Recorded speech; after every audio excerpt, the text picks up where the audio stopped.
Hi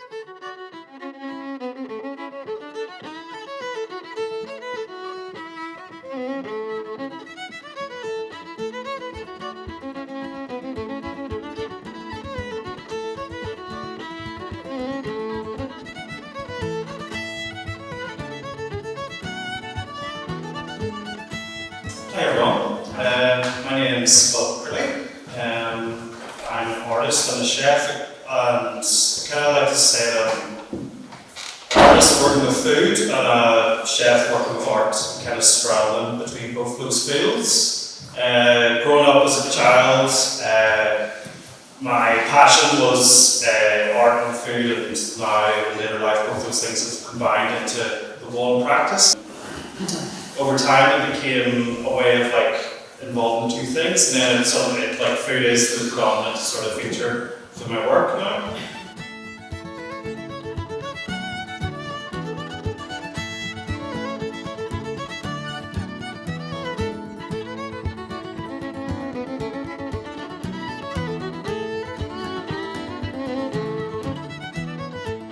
Right everyone,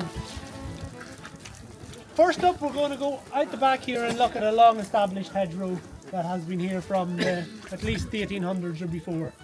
So to do that we're going to split into two groups. Neil Foulkes over here, he's going to lead one group. So probably somewhere about there, go with Neil. And then John and myself will lead the other group.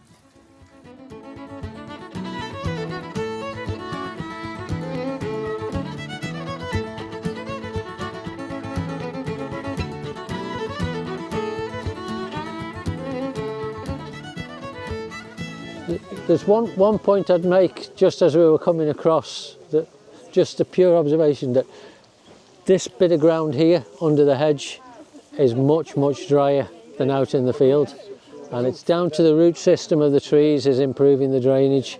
So there's one good thing about your hedges. The other thing is it doesn't feel as wet here as it did out in the field. It's dry, there's shelter here. So there's two values straight away. What you have to imagine is that this was here in the 1830s. It could have been here many years before that.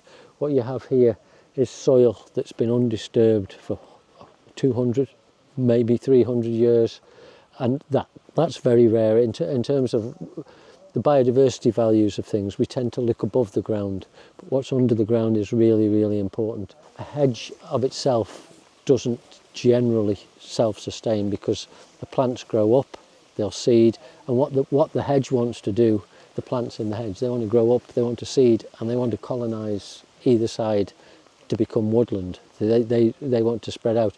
So you don't get that much natural regeneration within a hedge. The natural regeneration would be out to either side, where it tends to be either cut back or browsed back by animals. What we're doing here, everybody, is a thing called hedge laying.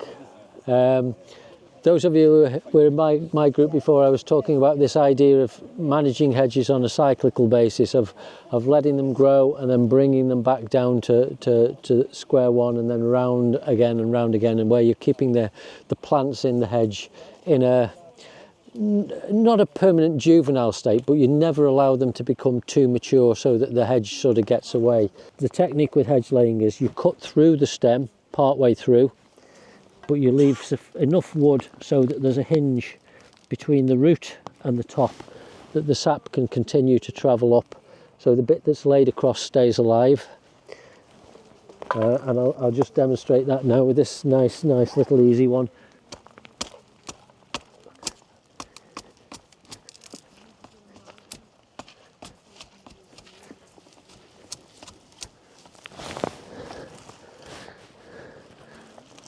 So that plant, that bit that's laid across, will continue to grow.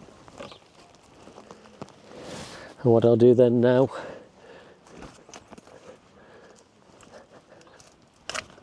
is trim off the stump. So that bit there is effectively coppiced, and you'll get new growth sprouting from below that cut. That's the hedge, that's the long-term hedge. The bit that's laid across, I always call that's the hedge for today, and what comes from the base is the hedge for tomorrow. This will keep you going for the next 20 to 30 years. What comes off there, somebody will come back in 20, 30 years time and lay that and you'll start the whole process again. This hedge was planted about 18 years ago, roughly, and anyone was in John's group I know anyway, and hopefully Neil talked about similar stuff. There was a lot of discussion around the biodiversity that grows in the bottom of the hedge and the amount of plants and number of plants and the different types of plants and stuff that grow there. If we look at this hedge, 18 years planted, relatively unmanaged for the last 18 years, we still have little to no flora in the bottom of the hedge. Nettles and some grasses, and that's really all we have. And the point there is we often swap old hedges out for new hedges, thinking we have done a like for like swap. They don't compare at all.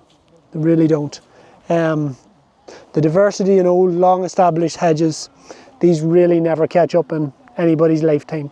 Neil has showed you the process of laying, but we'll look at some of the benefits of why you would lay a hedge versus a like a coppicing or whatever. You can see here, in its first few months, it has grown a crop of berries, which if you coppice that and took it all away, you won't have the berries. So we've still got a winter bird feed here. We've got a good tight stock barrier. Animals aren't going through that fence, and it also providing a lot of shelter.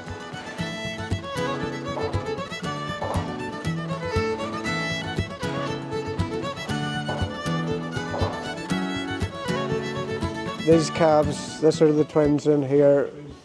Emma and Robin have them named. Emma, what are their names? Yes, Marshmallow and Mint Chocolate are the two heifer calves. Yeah.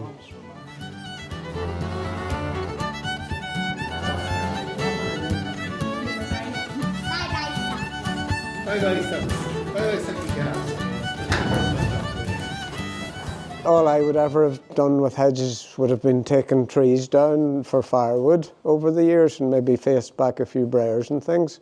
Peter had told me about the art of hedge laying, that I had hedges suitable, and he says, would I be interested in going to a course to watch this happening? So we did. It's quite addictive. You know, you don't make a lot of progress in a day, but it's still quite rewarding because your hedge is down, and we didn't know whether, I didn't know whether things would grow or anything. I thought maybe this whole thing would die, but we see today how well it is done in just 10 months or so, 9 months or so. I'm very impressed and hope to finish some more now and keep at it. The farmers were sort of open to hearing about art, and then the artists here were open to learning about farming. Do you know, and that's not something that's easy to achieve in my experience, do you know, so this atmosphere, I think particularly because it's taken course over, like, this is the 6th farm visit. Do you know, people have gotten to know each other, they've like developed sort of friendships, and you know, people know about what each other are doing, so I think that kind of sustained project sort of helped create this atmosphere where people are relaxed and they can be around each other and learn more about what each other does. Artists maybe sort of help communicate, you know, some of the challenges that farmers face to a wider audience, you know, because like a lot of galleries, not all galleries are in urban areas, but like a lot of them are, and then that is the audience there are people who are so disconnected from farming and from food production. So I think art, when it's brought to those places, helps inform a wider audience, helps them to reconnect with farming and where food comes from, and helps them maybe, you know, learn about the challenges that farmers face, you know, and the really complex decisions that they have to make in order to get food to people, you know. Yeah, so I think art sort of helps fill that gap. It can help open up conversations, you know.